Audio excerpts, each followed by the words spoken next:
And the SCP was very good this week. Oh, good. I'm glad you enjoyed. Yeah. Okay, so why don't we get started? Um, let's see here. So yesterday we were in the middle of the Imrei Yaakov. We were just trying to explain why over here, if you know that the guy's a Goslin and he's known to deal in stolen goods, but if he has a certain particular commodity that he sometimes gets legitimately, then you're permitted to purchase it from him. So the Imrei Yaakov was trying to explain why that is. And he basically said that, you're allowed to rely on the fact that there's a possibility that this particular commodity, since you know for a fact that sometimes he obtains it legally or grows it on his own, you're allowed to purchase it from him. Whereas the other halacha that we saw towards the end of the siman, which says that you're never allowed to buy from a Goslin, is when you don't know about any particular commodity at all that he acquires legally and legitimately.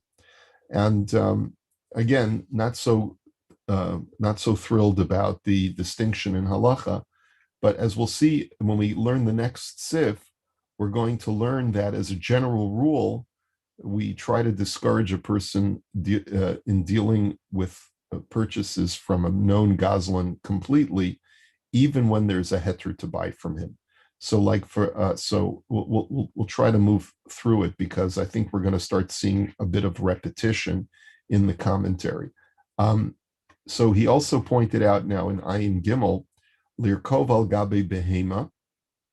You're not even allowed to, let's say, a guy stole an animal, a horse, let's say, or a camel. You're not even allowed to take it for a ride. And I guess the same would be true if a guy steals a car. The same would be true. And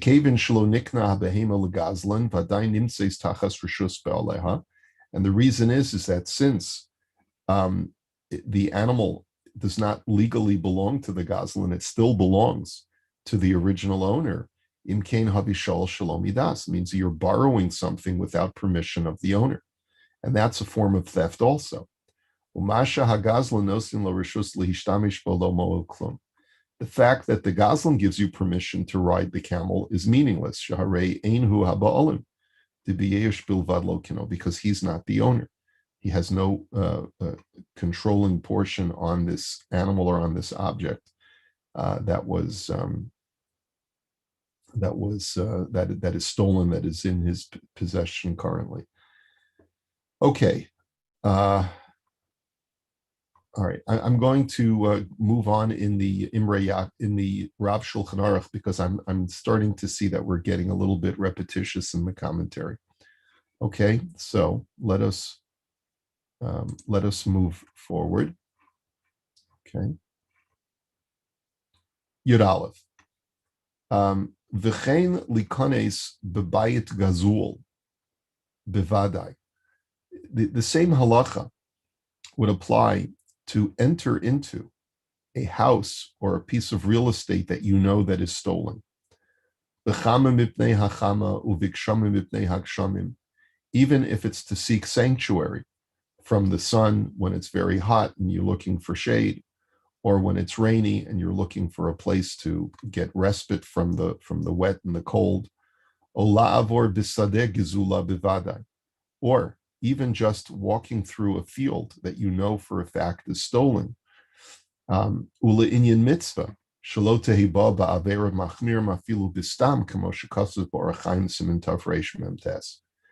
Now, we're talking here about when there's no mitzvah involved. But when it comes to the performance of a mitzvah, he says, not only are you not allowed to benefit from a piece of property that is definitely stolen, but you're not allowed to use a piece of property that may be stolen, that even if there's a possibility that it's stolen property, you're not allowed to use that property to perform a mitzvah. as is already explained in Orach Chaim Simin Taf Reish Mem Tes. Can anyone guess what that section in Shulchan Aruch is talking about in Orach Chaim?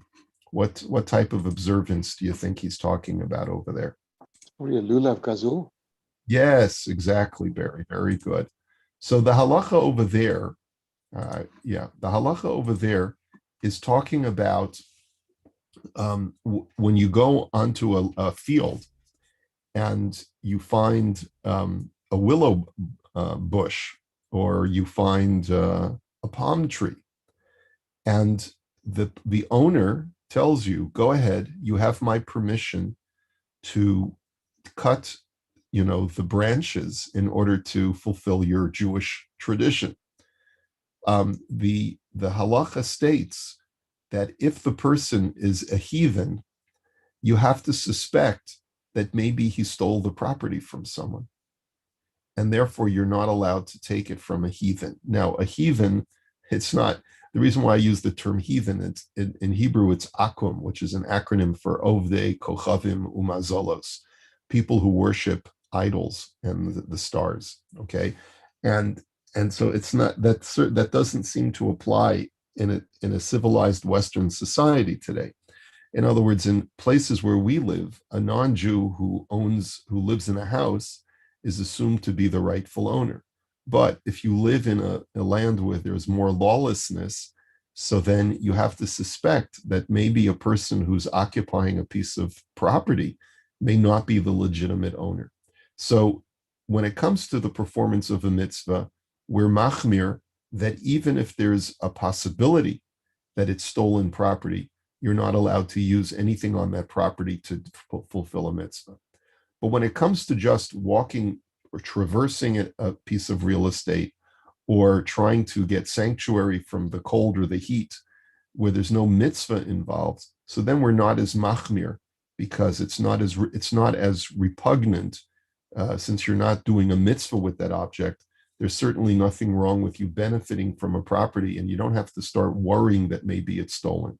It's only when you know for a fact that it's stolen property that you're not allowed to benefit from it at all. Now, he continues and he says, Vafilu im nisyashu be'oleha kvar. And this is true even if the original owner of that property already had yeush. Vafilu nimkara la'acher v'lishlishi u'lerevi.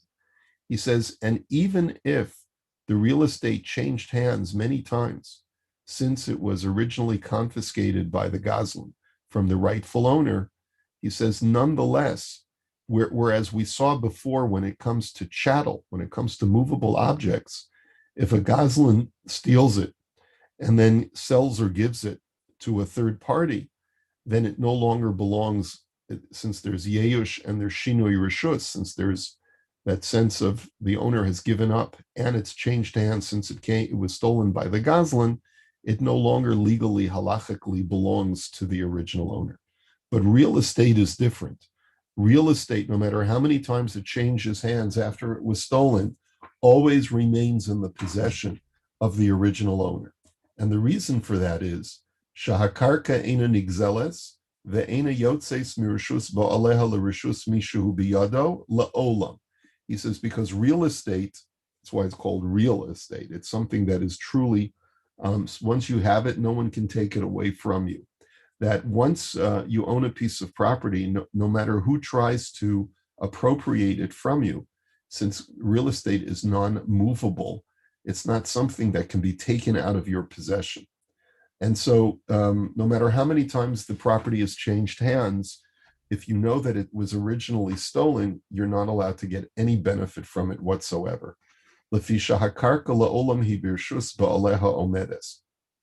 Real estate always remains in the possession of its owner. Aval, davar hamitaltel shenigzalo nignav. But if you have chattel, a movable object, a camel, a car, a piece of art, right? If that's stolen, and then v'nisyashu mimenu haba'olim, and the owner had yeush, gave up hope of ever retrieving it. V'achar kach nimkar onitan, and then afterwards it was transferred from the hands of the Goslin to a third party, then that legally now becomes the possession of the third party. Now, that doesn't mean that the Goslin is absolved from paying for the object that he stole. But once it's changed hands, it no longer, the original object no longer legally belongs to the original owner, and restitution needs to be made. One of the things I'm thinking about a lot is halachically, what is the status of all the art that was stolen by the Nazis in the Holocaust, right? So even based on this halacha, one might make the argument that if a museum acquired a piece of art from someone from Nazi Germany, the museum might be halachically allowed to retain ownership of the piece of art, but they would still have to make restitution to the heirs of the person from whom it was stolen during the Shoah. So you have to get an appraisal and find out how much it's worth, and then you'd have to pay the family the value, right? So that's it has important ramifications, even potentially in the real world, right? Rabbi, what about getting back to the land? So on that same vein with the Nazis, where especially maybe somewhere like Poland, where many of the homes, after the war were taken over by non-Jews or whatever, and they just took possession of it, and Jews came back. Sometimes they killed them if they saw them come back or whatever. But now those homes are there. There's a growing Jewish population in let's say Warsaw or Krakow. What about for the Jews there who are living there right now? That could be a concern. You're absolutely right, Ron. But the difference being is that with real estate, no matter how many times it's changed hands, the holder of the original deed or their heir is the rightful owner. Let me tell you that this is what's going on in Israel today. If you read some of the news reports, the spark that created this conflict that's going on with Hamas right now has to do with a neighborhood in East Jerusalem. I think it's called, is it Ein Jala, or I forget the exact name. And it's a piece of land that was acquired by a group of Jews at the end of the 19th century. The Jordanians, during the War of Independence, confiscated it illegally because it didn't belong to them. It belonged to the legal ownership of the land belonged to Jews. And then when Israel was able to take back possession of Jerusalem in 1967, the Jews who were the heirs of those pieces of property said, we want our land back. And the Israeli Supreme Court said, after a long deliberation, that Taka, the Jews who are the descendants of those people, are entitled to the deed because they are the deed holders on those properties. And so it's a group of homes which are currently being occupied by Arabs. And the question is, how do you deal with that? So legally, the Jews are the owners of those properties, and that created a whole protest, right? Created a whole big problem. So the Supreme Court ruled that the Arabs are allowed to continue living there, but that they have to pay rent to the people who are the legal owners, and it created a big mess, right? So that's the reason why it's really this whole issue of real estate is really what's going on in the news as we speak. Okay. So when it comes to chattel, he says, if the owner gave up hope and then it exchanged hands from the Goslin to a third party, then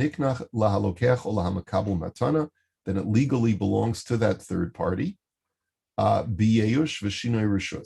Because you have two things that have happened. Number one is that the owner had Yeush, and number one, it's left the possession of the Goslin.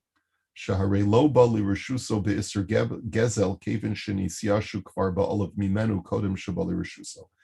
the reason is because it came into the hands of that third party, not through theft. In other words, the third party paid money for it, had no malevolent intent, and therefore it legally acquires the object. V'hareza doma l'mitzia, and therefore it's no different from, let's say, picking up a lost object after the owner had yeush, where since you're not doing it out of malevolence, but you're doing it without an act of theft, right? So then it's a legal acquisition. Umuter lehanos bo hu b'chol adam min hadin. And therefore, that third party is allowed to benefit from that object that was originally stolen, and he's allowed to share it with others. Ella sha'asa isur b'tchila b'lekichaso kevin sheyodeya shezehu gazulo ganuv. He says the only thing that you can say that he did that was wrong is if he knew that it was stolen when he purchased it. It was usher for him to purchase it from a ganav for a gazlan. But once he did it, since he himself is not doing an act of thievery, b'di'evet, it's legally his. Va'asr bahana, v'chol ha'asr bahana, asr liknosa. And since it was usher for him to purchase it, because you're not allowed to benefit from stolen goods, he did an isser by buying it in the first place. Ulefichach, and therefore, in other words, if you are a person and you discover that you purchased stolen property, or let's say you knew that it was stolen when you purchased it, but you didn't think anything of it because it was before you learned this halach, right? And now you have pangs of guilt. You feel that, you know what, the halacha really says I shouldn't have bought this. Legally now I know it's mine, but what should I do to make penance or to make amends for having done something that I shouldn't have done? In Baal Latzeis Yedei Shamayim Ulahafkia Mimenu Isser Zeh, if you want to sort of clear your slate from that avera that you did of purchasing fenced goods, purchasing stolen property, what should you do? So yachzirenu leba'alav, return it to its rightful owner. V'im gavra yado al hagazlan. So that's the first thing that you should do. If you want to fulfill your heavenly duty, you should return the item that you purchased from a gazlan or a ganaf and give it back to the owner. And as the Imrei Yaakov says over here, dafka ba'ofen zeh shehizkir, we have to make sure that we know the case. Dahainu sheyada b'shah shekanadu chayfetz gazul, which is that you knew at the time that you purchased it that it was or could be stolen property. V'imkein asa iser b'zeh shekano, and therefore you knowingly did something that was morally wrong. Avalim lo yada shu chayfetz gazul v'rak achar kach nisbarer. But let's say at the time when you purchased it, you didn't know that it was stolen. And then only afterwards, you discover that you purchased stolen goods. He says there, the heavenly requirement is not present anymore for you to return it to the owner. Rak b'toras minhag, ba'osam medino shenogin kain kemo shekosev behemshech. But there is a convention in many societies to return it nonetheless to the original owner, even in that situation, as we're going to get to in just a moment. So therefore, the first principle is you're not allowed to purchase from a ganav. If you did purchase from a ganav knowingly, and you wish to make amends for what you did that was morally wrong, so then you should take it upon yourself to return the item to the original owner. Now, the ingavra yado al hagazlan o al haganav, the lokach mimenu hagizela o hageneva biyad chazaka. Now, this is all, of course, if you did a normal purchase from the ganav. What if you went ahead and forced the ganav to give you the object? In other words, you know that a guy has hot stolen goods, and so you decide to take advantage of that situation. And that, what is he going to do if you take something from him? What is he going to do? Call the police? The police will discover that it's stolen. So you say to yourself, this guy is at a disadvantage because he can't report me to the authorities, because otherwise they'll discover that it's stolen. So I'll just go ahead and I'll take whatever I want from him and he can't do anything against me. So in that situation, Ein zenikra shinui rishus, hol v'lo nisanuhu lo miritzonam. Then that's a worse case halachically, and it's still then considered to be in the possession of the original owner.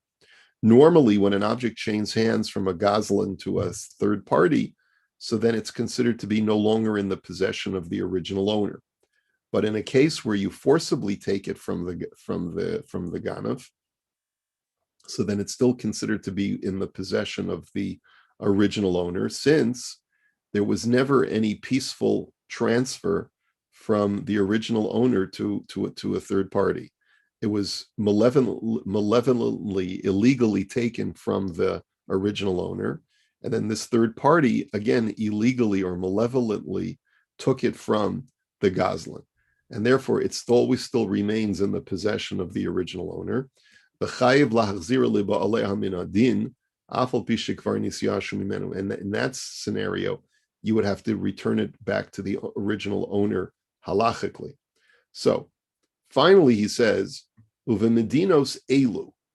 So it says, in our countries, which is referring to probably the Rav Shulchan Aruch is living in Russia, and he basically says, or Poland, wherever he was, he says, in our lands in Eastern Europe, haminhag lahachzir min hadin kol gezela ugeneva afilu la'achar yesh v'shinei rishus. The convention within society has advanced beyond this halachic requirement, and we return any object that we happen to know is stolen, even if it's changed hands many times. Once you can ascertain that it was stolen property, you give it back to its original owner. Ella she'im nasan damim machzirin lo damav. The only thing that you are allowed to expect is that if you paid good money for this stolen item, you have a right to demand from the original owner that he pay you back for the object that was stolen. In other words, since the convention within modern society is to return stolen goods even after it changes hands, like that Holocaust art that I was referring to, then since that became the convention, the museum that has that piece of art from the Nazis really should return the item. But the museum is entitled to demand restitution for the amount that they spent for it. Now, how practical is it to get restitution from the family of the original owner? That's not necessarily practical, since it was taken forcibly from them, and they don't have the ability to go back now to the Nazi regime and get their money. So probably the German government would have to assume responsibility in that case. Ve'ein l'shanos, and you should not change from the convention. V'im eino makir habe'olim, yachriz v'yodia kederch shenispor b'metzia. Now this is all when you know who the original owner is. But let's say you know that something is stolen property because the guy gets arrested for dealing in stolen goods. And so in retrospect, you look at this beautiful piece of art that's on your wall and you say to yourself, well, if he's been dealing in stolen goods this whole time, then this is probably stolen as well. How do I identify who the original owner is? So you have to make a hachraza. What's a hachraza? We learned with the laws of Hashavas Aveda that when you find a lost object, you make a public announcement. You post it, you put it on social media, you let the world know that you have something that doesn't belong to you in your possession and you wish to return it to its owner. And so you require the owner to provide a siman, just like we learned in all of the halachas, whether it was chapter 2, chapter 3, when we learned the halachas of Hashavas Aveda. That's what you have to do when you discover that you have something stolen in your possession and you don't know who the original owner is. Okay, let's take a little bit of. Let's take a look of at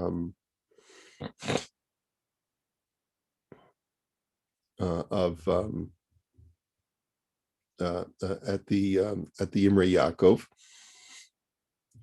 Here's an interesting set of halachas in the Likutim going back to using a stolen set of arba minim. You acquire legally something is no longer in the possession of the original owner when the original owner has yeyush and it's changed hands from the ganav. He writes, "V'lachein b'dalad minim shebelulav shepesulim begazul v'ganav." He says a stolen lulav and esrog or hadassim and aravos. They're not legit. You can't fulfill the mitzvah with them.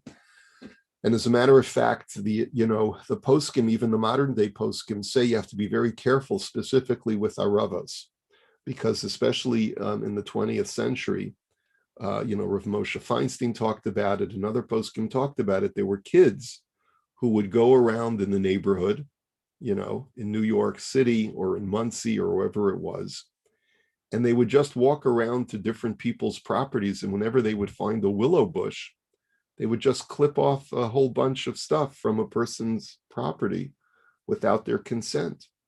And then so this is a very, very practical halacha.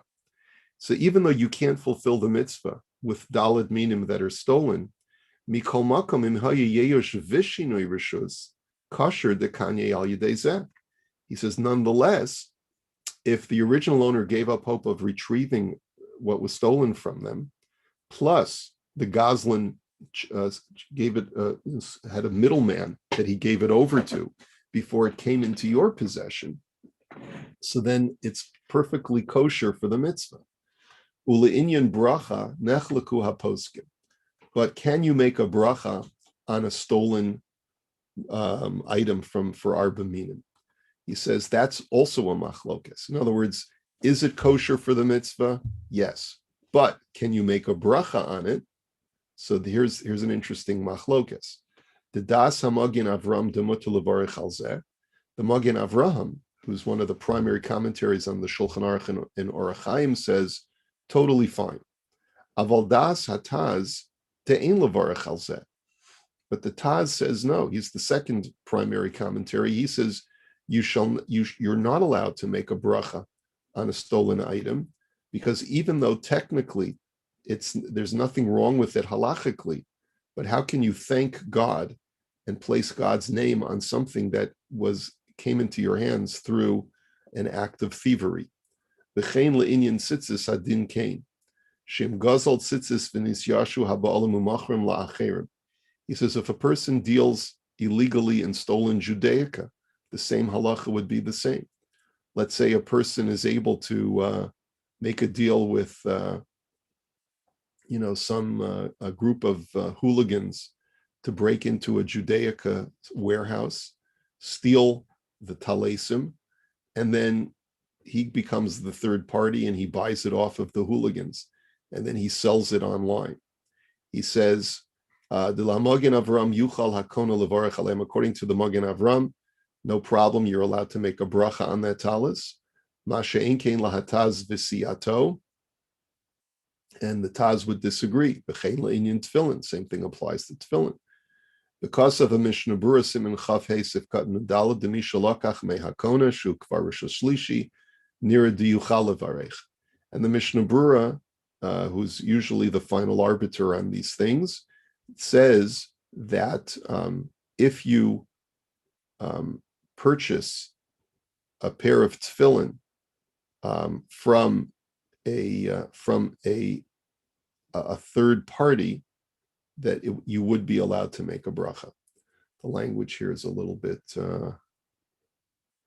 so it seems like there's a bit of a controversy, but certainly if you know that tzitzis and tefillin or any other Judaica item is stolen with which you'd like to do a mitzvah, you certainly would not want to have that in your possession, and you should try to make sure that you always are able to track down that whatever you acquire for the purpose of serving Hashem has not been obtained through ill-gotten gains. Okay? Hagozel shofar. If you steal a shofar, the takabo, and you blow the shofar on Rosh Hashanah, what's the halacha? Yatsa afilu lo nisyashu habola mimenu. He says you're still Yotze, the mitzvah, even though it's a stolen shofar. Lefisha mitzvah shofar eino ela hashmiya bilvad ve'ein b'shmiya sakol dine gezel. Because the mitzvah is to hear the sound of the shofar, not to use and